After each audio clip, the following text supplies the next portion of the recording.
Thomas the tank engine has worked his branch line for many years and knows it very well.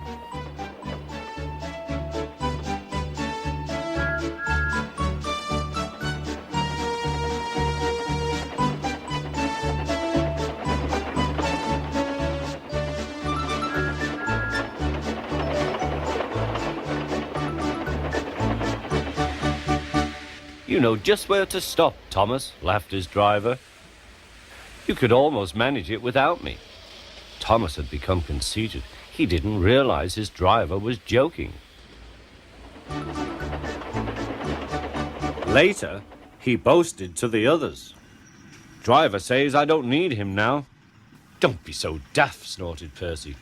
I'd never go without my driver, said Toby earnestly. I'd be frightened.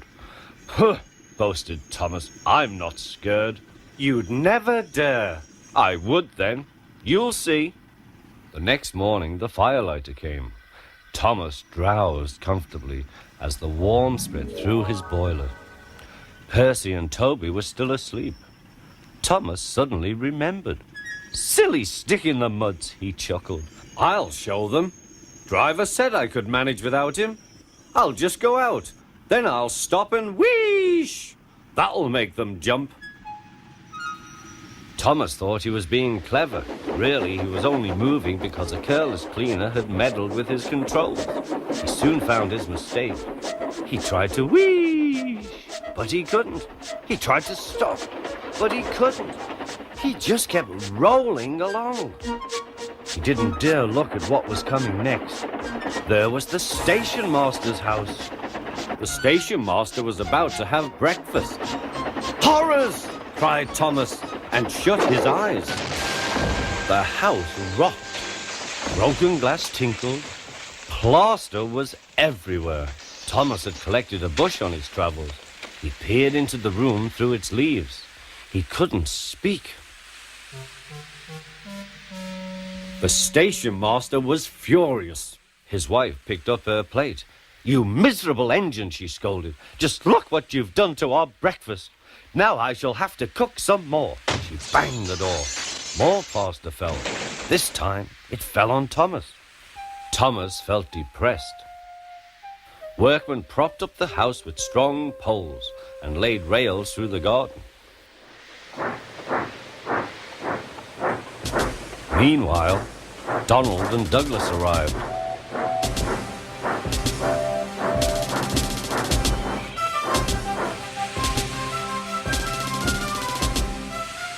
Don't fash yourself, Thomas.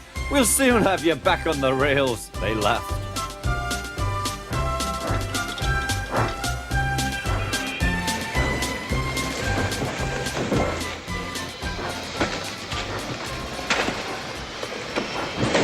Donald and Douglas, puffing hard, managed to haul Thomas back to safety.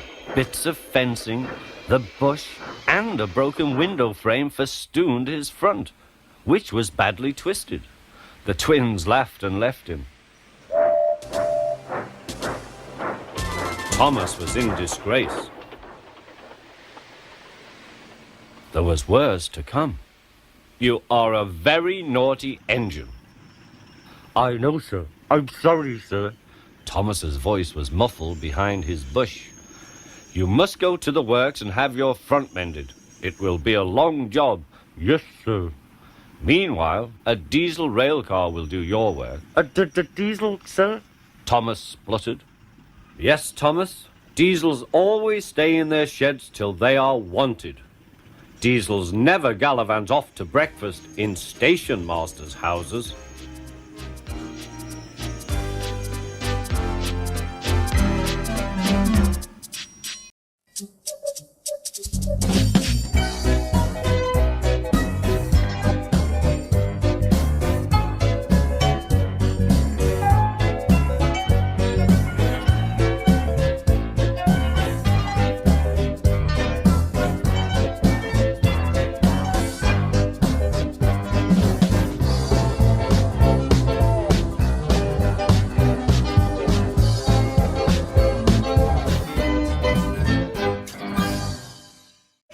Duck is very proud of being Great Western.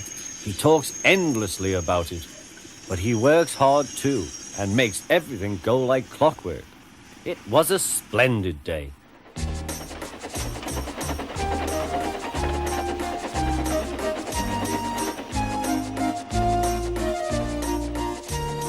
The trucks and coaches behaved well. The passengers even stopped grumbling. But the engines didn't like having to bustle about. There are two ways of doing things, Duck told them. The Great Western Way or the wrong way.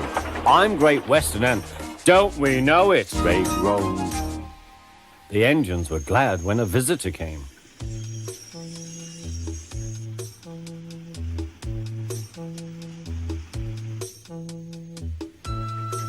He purred smoothly towards them. The Fat Controller introduced him. Here is Diesel. I have agreed to give him a trial. He needs to learn. Please teach him, Duck. Good morning, purred Diesel in an oily voice. Pleased to meet you, Duck. Is that James and Henry and Gordon too? I am delighted to meet such famous engines.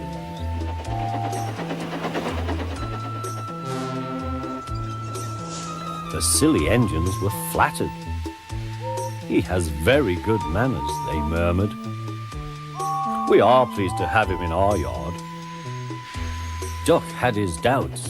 Come on, he said. Diesel purred after him.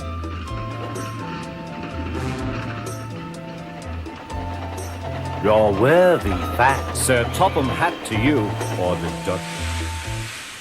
Diesel looked hurt. Your worthy Sir Topham Hat thinks I need to learn. He is mistaken. We Diesels don't need to learn.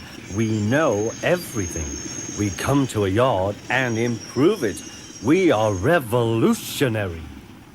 Oh, said Duck, if you're Revo Thingagummy, perhaps you would collect my trucks while I fetch Gordon's coaches. Diesel, delighted to show off, purred away. When Duck returned, Diesel was trying to take some trucks from a siding. They were old and empty. They had not been touched for a long time. Diesel found them hard to move. Pull! Push! Backwards! Forwards! Oh! The trucks groaned. We can't! We won't! Duck watched with interest. Diesel lost patience. Grr, grr. He roared, gave a great heave. The trucks veered forward. Oh! They screamed. We can't! We won't! Some of their brakes snapped, and the gear jammed in the sleepers. Grr, grr. Oh! Chuckled Duck. Diesel recovered and tried to push the trucks back, but they wouldn't move. Duck ran quietly round to collect the other trucks. Thank you for arranging these, Diesel. I must go now. Don't you want this lot? No, thank you. Diesel gulped. And I've taken all this trouble. Why didn't you tell me? You never asked me. Besides, said Duck, you were having such fun being Rev whatever it was you said. Goodbye.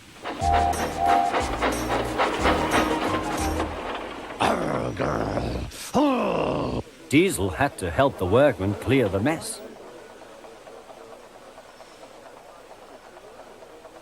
He hated it.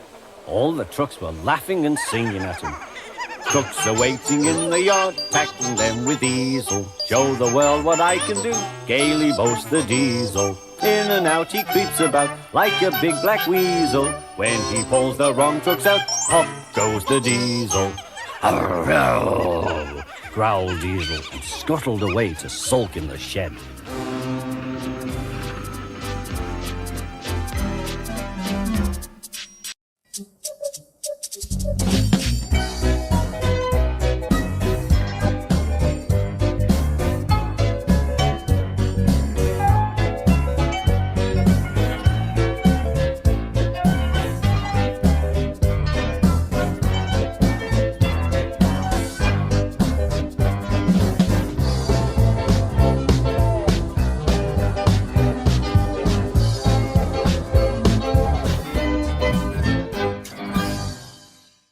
Diesel, the new engine, was sulking. The trucks would not stop singing rudely at him.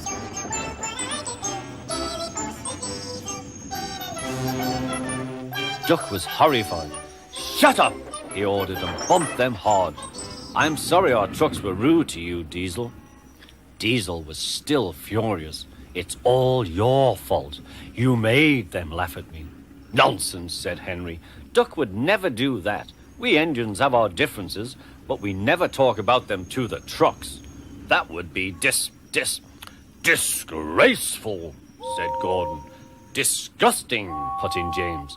"Despicable," finished Henry. Diesel hated Duck. He wanted him to be sent away, so he made a plan. He was going to tell lies about Duck. Next day, he spoke to the trucks. "I see you like jokes. You made a good joke about me yesterday. I laughed and laughed. Duck told me one about Gordon. I'll whisper it. Don't tell Gordon I told you." And he sniggered away. "Oh, ho, ho," guffawed the trucks. "Gordon will be cross with Duck when he knows. Let's tell him and pay Duck out for bumping us." They laughed rudely at the engines as they went by.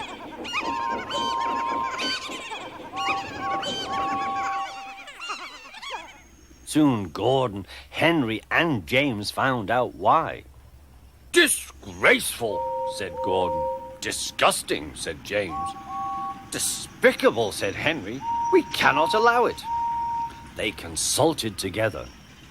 "Yes," they said, "he did it to us. We'll do it to him and see how he likes it." Duck was tired out.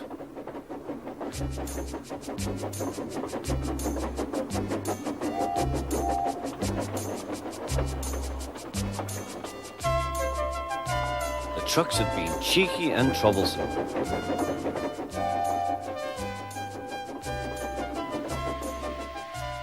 He wanted a rest in the shed.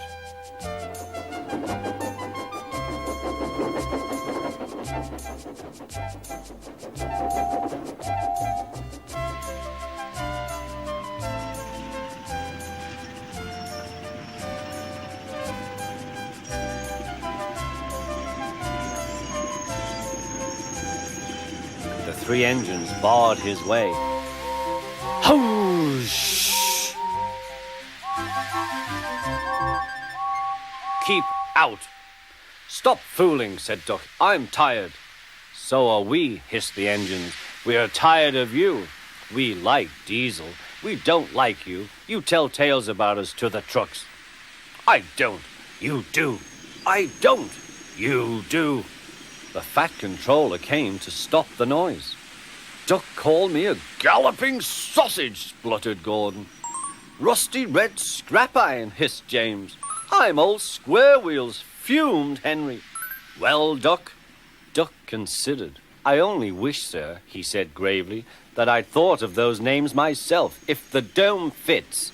"Oh, he made trucks laugh at us," accused the engines. The Fat Controller recovered.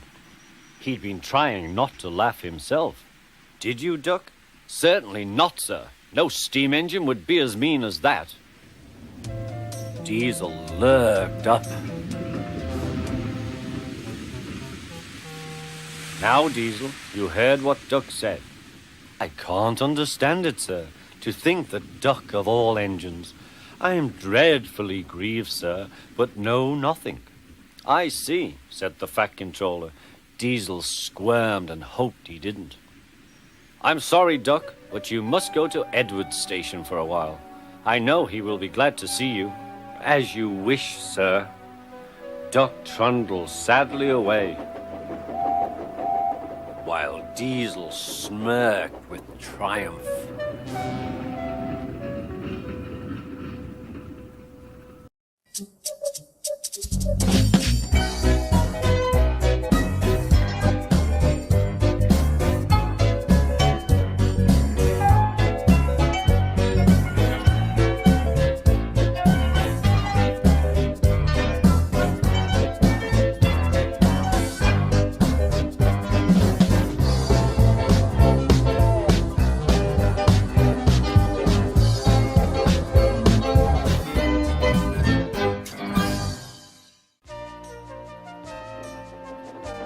Duck, the great Western engine, puffed sadly to Edward's station.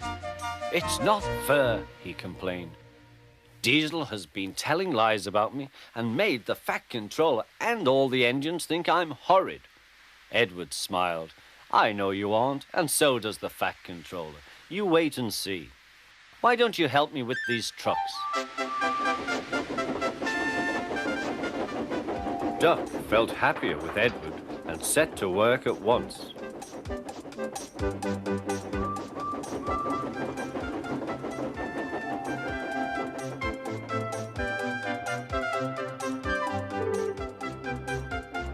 The trucks were silly, heavy and noisy. The two engines had to work hard, pushing and pulling all afternoon. At last they reached the top of the hill.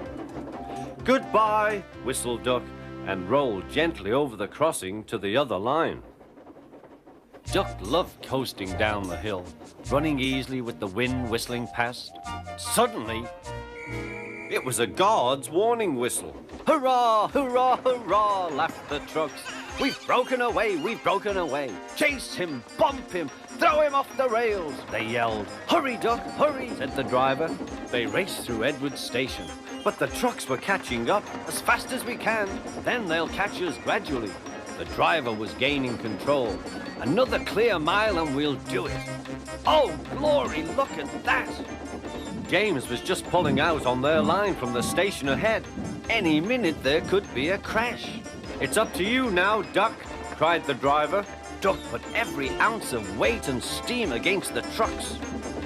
"It's too late," Duck groaned and shut his eyes.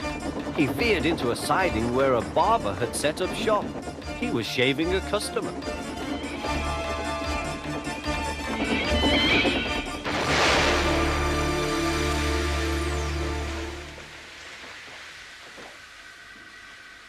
The silly trucks had knocked their guard off his van and left him far behind after he had whistled a warning. But the trucks didn't care. They were feeling very pleased with themselves. "Beg pardon, sir," gasped Duck.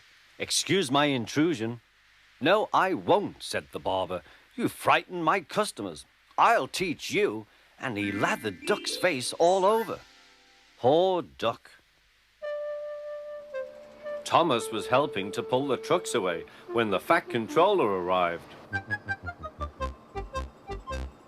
"I do not like engines popping through my walls," fumed the barber. "I appreciate your feelings," said the Fat Controller, "but you must know that this engine and his crew have prevented a serious accident. It was a very close, shave." "Oh," said the barber. "Oh, excuse me." He filled a basin of water to wash Duck's face. "I'm sorry. I didn't know you were being a brave engine." "That's all right, sir. I didn't know that either." "You were very brave indeed," said the Fat Controller. "I'm proud of you." The Fat Controller watched the rescue operation. Then he had more news for Duck. "And when you are properly washed and mended, you are coming home." "Home, sir? Do you mean the yard?" "Of course. But, sir, they don't like me. They like Diesel." "Not now. I never believed Diesel, so I sent him packing. The engines are sorry and want you back."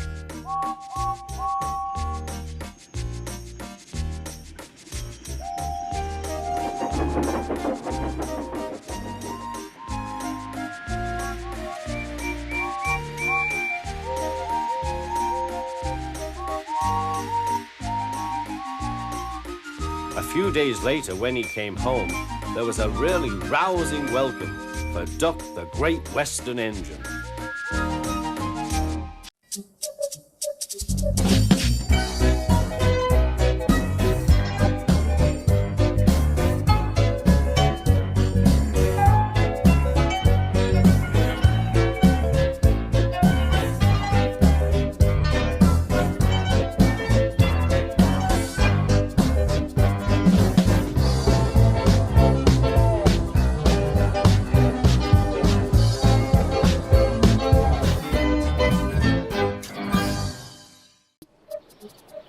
Gordon was resting in a siding. Sometimes, he thought, it's really tiring to be such a large and splendid engine. One does have to keep up appearances so. Beep, beep, beep, beep. Hello, fat face, whistled Henry. What cheeks, spluttered Gordon. That Henry is too big for his wheels. Fancy speaking to me like that. Me, who has never had an accident.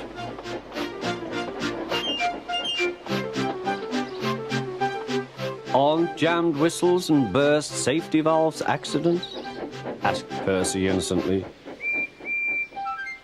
No, indeed. High spirits might happen to any engine. But to come off the rails like Henry did, well, I ask you, is it right? Is it decent? Then it was Henry's turn to take the express. Gordon watched him getting ready. Be careful, Henry. You're not pulling the flying kipper now. Mind you keep on the rails today.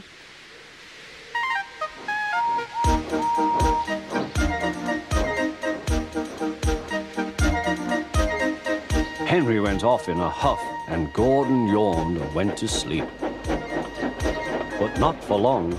Wake up, Gordon, said his driver. A special train's coming, and where to pull it? Is it coaches or trucks? Trucks, said his driver. Trucks, said Gordon. Puh!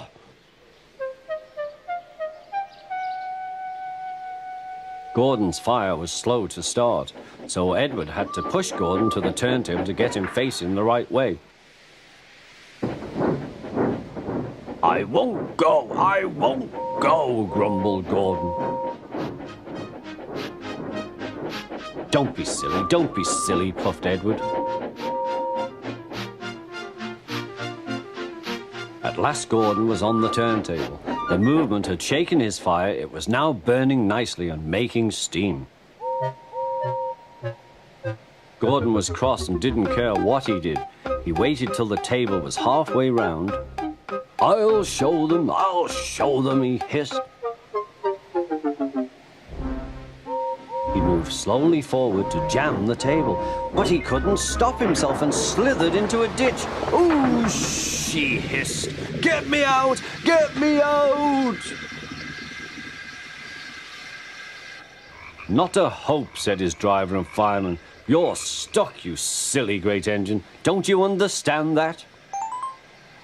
They telephoned the Fat Controller. So Gordon didn't want to take the special train and ran into a ditch.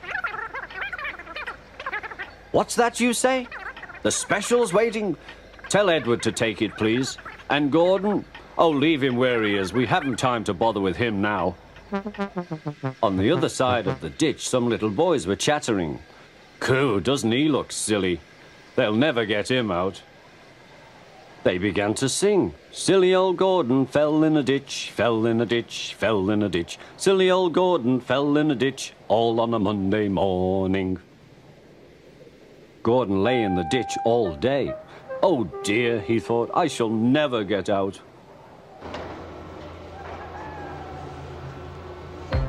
But that evening they lifted Gordon and made a road of sleepers under his wheels to keep him from the mud. Strong ropes were fastened to his back end, and James and Henry, pulling hard, managed to bring him to safety.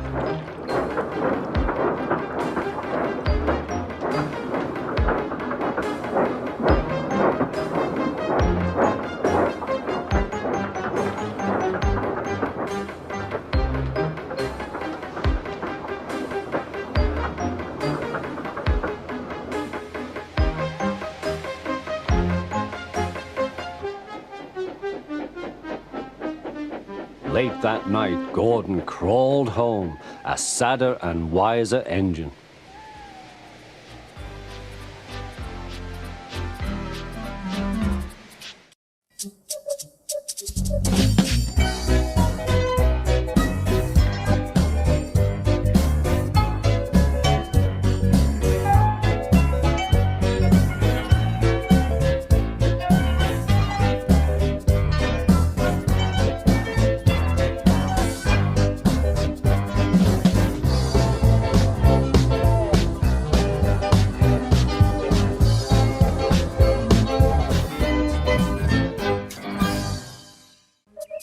was a beautiful morning on the island of Sodor. Thomas the Tank Engine's blue paint sparkled in the sunshine as he puffed happily along his branch line with Annie and Clarabelle. He was feeling very pleased with himself.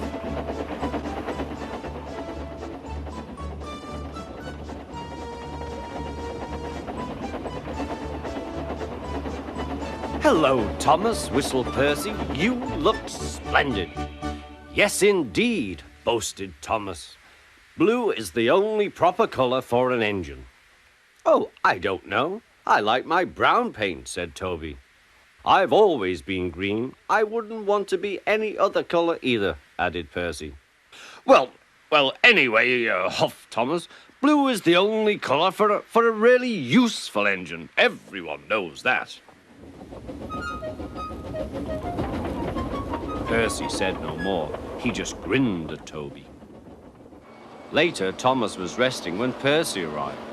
A large hopper was loading his freight cars full of coal. Thomas was still being cheeky. "Careful," he warned. "Watch out with those silly cars." Go on, muttered the cars. "And by the way," went on Thomas, "those buffers don't look very safe to me." The last load poured down. "Help! Help!" cried Thomas. "Get me out!" Percy was worried, but he couldn't help laughing. Thomas's smart blue paint was covered in coal dust from smoke box to bunker. "Ha ha!" chuckled Percy. "You don't look really useful now, Thomas. You look really disgraceful." "I'm not disgraceful," choked Thomas. "You did that on purpose. Get me out."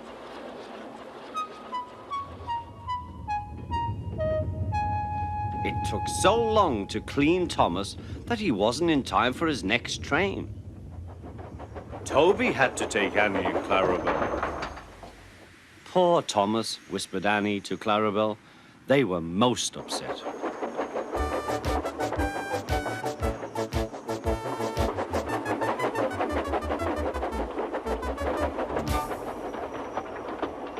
Thomas was grumpy in the shed that night. Toby thought it a great joke, but Percy was cross with Thomas for thinking he had made his paint dirty on purpose. Fancy a really useful blue engine like Thomas becoming a disgrace to Sir Topham Hatt's railway. Next day, Thomas was feeling more cheerful as he watched Percy bring his cars from the junction. The cars were heavy and Percy was tired.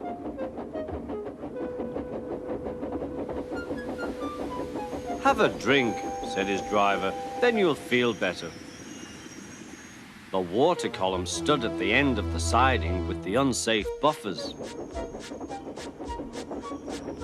Suddenly, Percy found that he couldn't stop. The buffers didn't stop him either. "Oh!" wailed Percy. "Help!" The buffers were broken and Percy was wheel deep in coal. It was time for Thomas to leave. He had seen everything. "Now Percy has learned his lesson too," he chuckled to himself.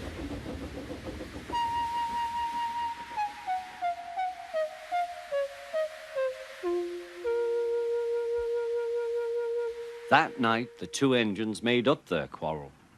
"I didn't cause your accident on purpose, Thomas," whispered Percy. "You do know that, don't you?" "Of course," replied Thomas, "and I'm sorry I teased you. Your green paint looks splendid again, too. In future, we'll both be more careful of coal."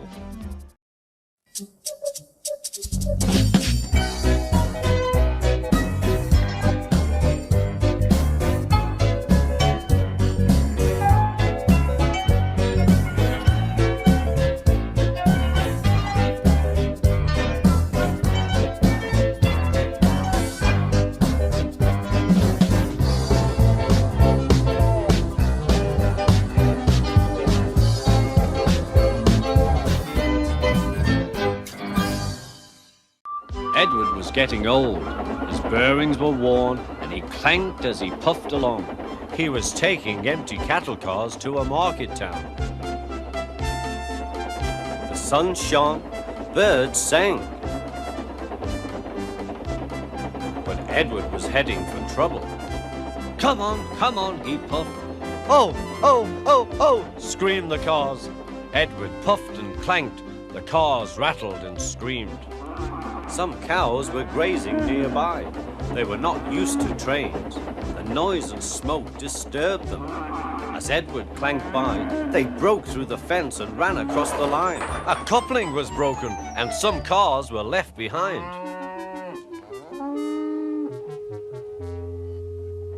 Edward felt a jerk but didn't take much notice.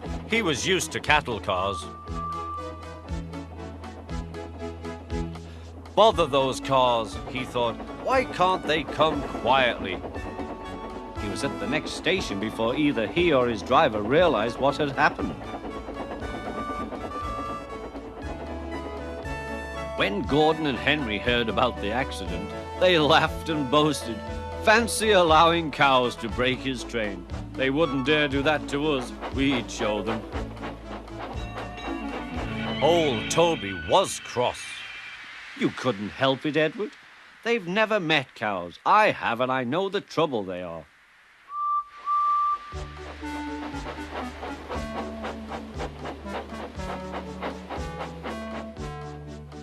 Some days later, Gordon rushed through Edward's station. Hoop, hoop, mind the cows. Hurry, hurry, hurry, puffed Gordon. Don't make such a fuss, don't make such a fuss, grumbled his coaches. A long stretch of line lay ahead. In the distance was a bridge. It seemed to Gordon that there was something on the bridge. His driver thought so too. Whoa, Gordon, he said and shut off steam. Oh, said Gordon, it's only a cow. Shoo! Shoo! He moved slowly onto the bridge, but the cow wouldn't shoo. She had lost her calf and felt lonely. Moo, she said sadly. Everyone tried to send her away, but she wouldn't go. Henry arrived.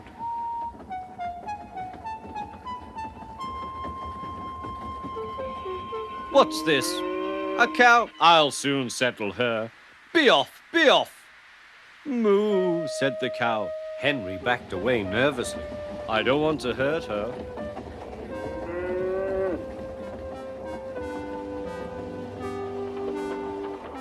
At the next station, Henry's conductor told them about the cow and warned the signalman that the line was blocked. That must be Bluebell, said the porter. Her calf is here, looking for her mother. Percy will take her along.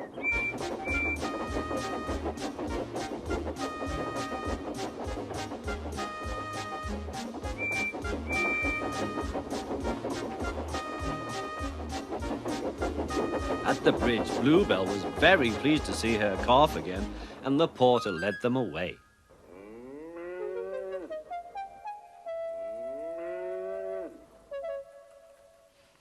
Not a word. Keep it dark, whispered Gordon and Henry to each other.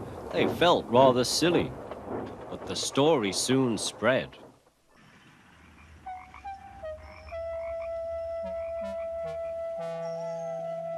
Well, well, well, chuckled Edward.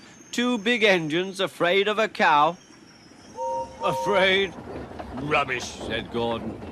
We didn't want the poor thing to hurt herself by running up against us. We stopped so as not to excite her. You see what I mean, my dear Edward? Yes, Gordon, said Edward. Gordon felt somehow that Edward saw only too well.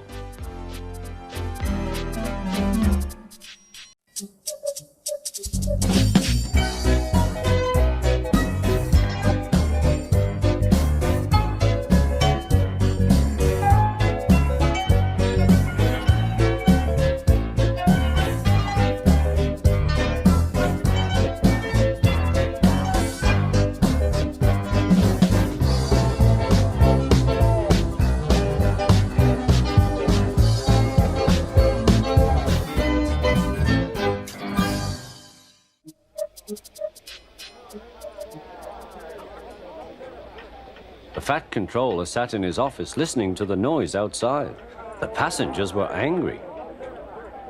The station master came in. "There's trouble in the shed, sir. Henry is sulking, there's no train, and the passengers are saying this is a bad railway." "Indeed," said the fat controller, "we cannot allow that." He found Gordon, James, and Henry looking very cross. "Come along, Henry, it's time your train was ready." "Henry's not going," said Gordon. "We won't shunt like common tank engines. That was Thomas's job. We are important tender engines. You fetch our coaches and we will pull them. Tender engines don't shunt." "Oh, indeed," said the fat controller. "We'll see about that. Engines on my railway do as they are told." And he hurried away to find Edward.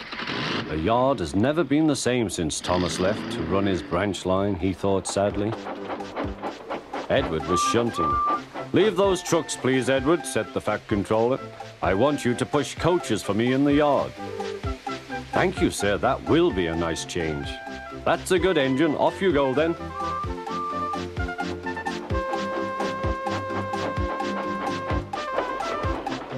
So Edward found coaches for the 3 engines, and that day the trains ran as usual.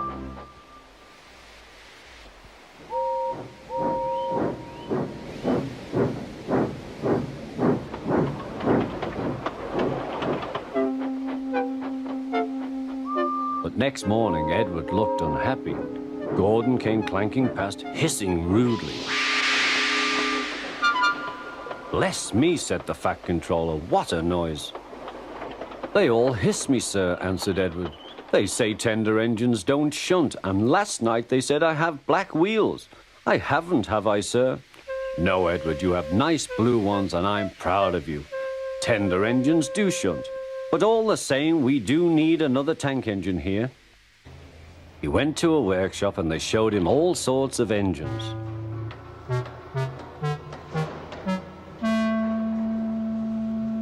At last he saw a smart little green engine with 4 wheels. "That's the one," he thought. "If I choose you, will you work hard?" "Oh, sir, yes, sir." "That's a good engine. I'll call you Percy." "Yes, sir, thank you, sir," said Percy, and the fat controller brought him back to the yard. "Edward," he called, "here's Percy. Will you show him everything?" Percy soon learned what he had to do, and they had a happy afternoon.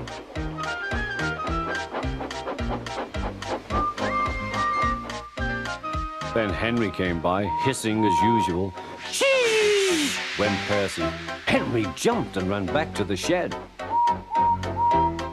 "How beautifully you wheeshed him," laughed Edward. "I can't wheesh like that." "Oh," said Percy, "that's nothing. You should hear them in the workshop. You have to wheesh loudly to make yourself heard." Next morning, Thomas arrived. "The fat controller sent for me. I expect he wants help," he said to Edward. "Shh, here he comes," replied Edward. "Well done, Thomas. You've been quick. Listen, Henry, Gordon, and James are sulking. They say they won't shunt like common tank engines. So I have shut them up, and I want you both to run the line for a while." "Common tank engines, indeed," snorted Thomas. "We'll show them." "And Percy will help too." "Oh, sir, yes, sir. Please, sir," answered Percy. Edward and Thomas worked the main line, greeting each other as they passed by. Percy puffed along the branch line. Thomas was anxious about Annie and Clarabelle, but both driver and guard promised to take care of them. There were fewer trains, but the passengers didn't mind. They knew the 3 other engines were having a lesson. Gordon, James, and Henry were cold, lonely, and miserable. They wished now they hadn't been so silly.